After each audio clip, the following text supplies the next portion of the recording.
Floodland, Chapter 30. Zoe? Yes? This is crazy. Don't say that. But we haven't even got any water.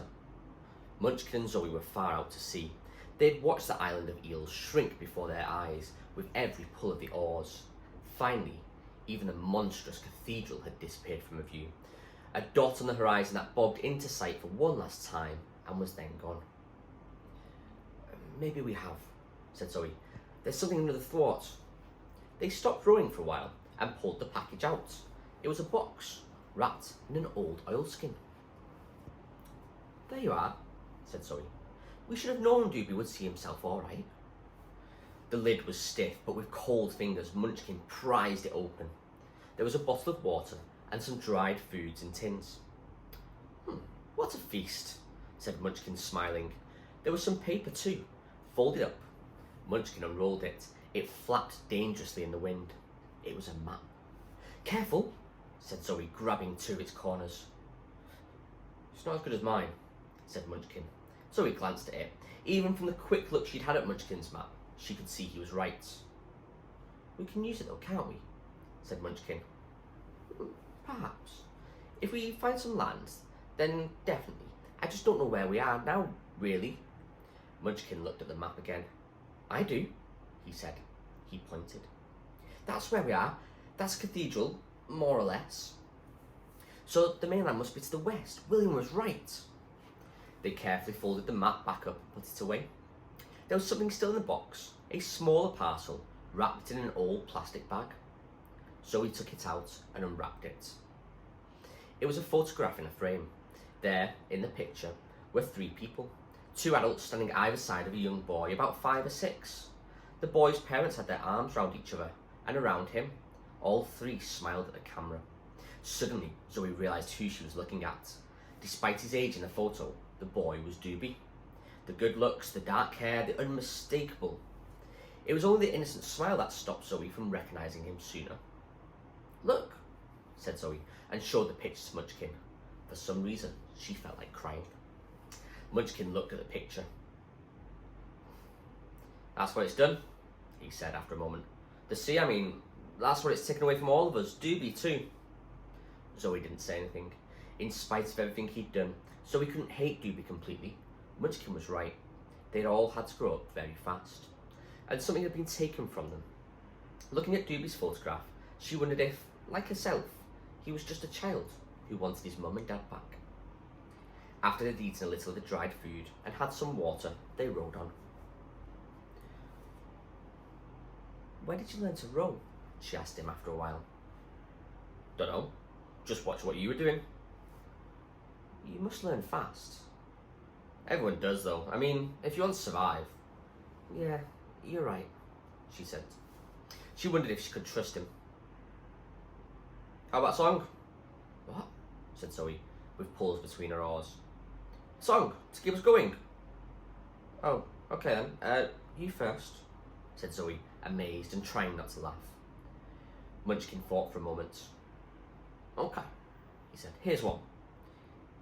Little Tiwee went out to sea in an open boat, and while afloat the little boat bended, and that is why my song ended. If the boat had been stronger, my song would have been longer.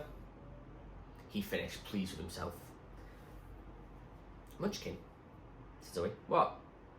Let's not sing anymore, okay? Still they rowed on. The sea had been kind to them so far, but it was beginning to get rougher.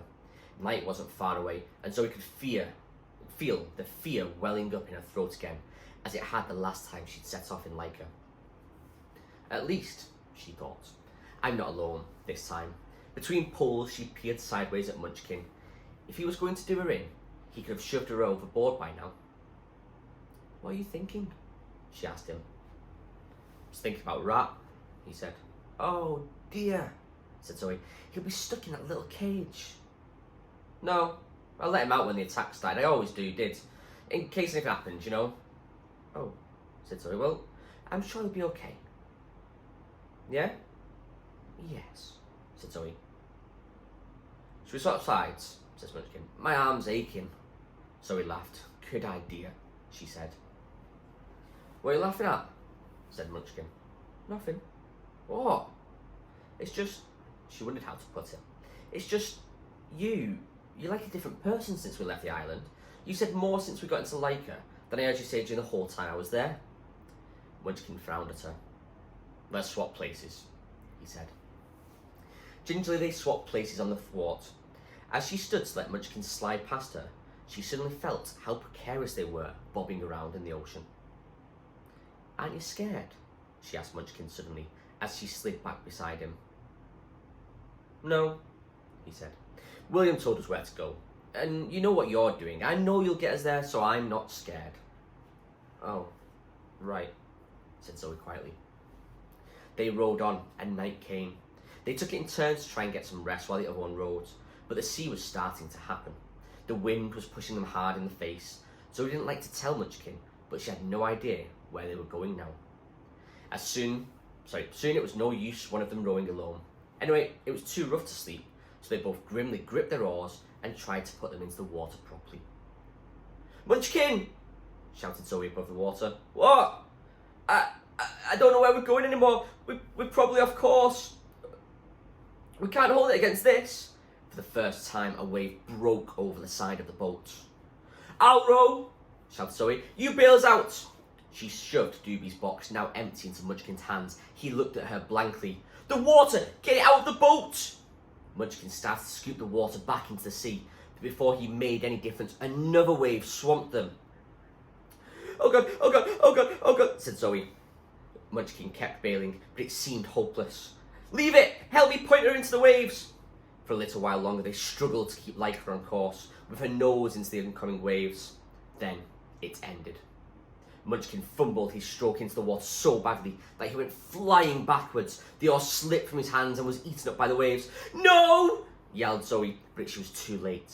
Munchkin had leant forward again, grasping for his oar. The boat had turned and a huge wave slammed into their side. Munchkin went flying overboard. Munchkin! She screamed, and without thinking, she flung herself to his side of the boat. The sea pushed her in after him. For a second or two, she was under the water. Then her head broke the surface. She gulped for some air. Something pulled at her. Turning, she found Munchkin in the water beside her. Zoe! He grinned. They grabbed each other for a second, then broke to tread water. What now? He yelled. Where's the boat?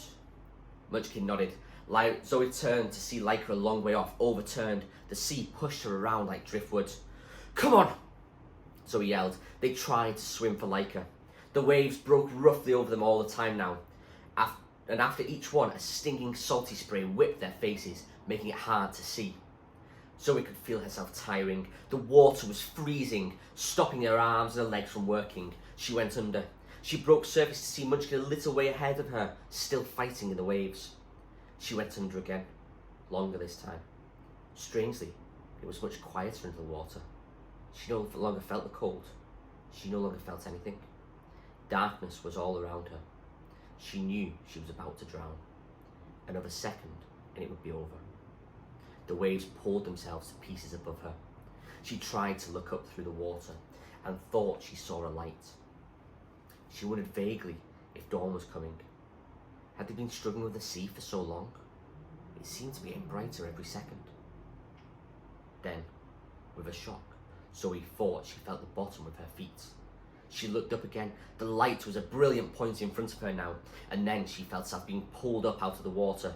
She was being taken towards the light, pulled upwards by an unstoppable force. Her head broke through the water, and she gasped for air, choking on seawater, but breathing again. A strong light shone into Zoe's eyes. She'll be alright, said a voice. Bit close for comfort. Yeah, any more in there? No, don't think so, let's go home. The light flickered over her face once more, and she blacked out. As she went, she just had time to realise something. The light was from a torch, an electric torch.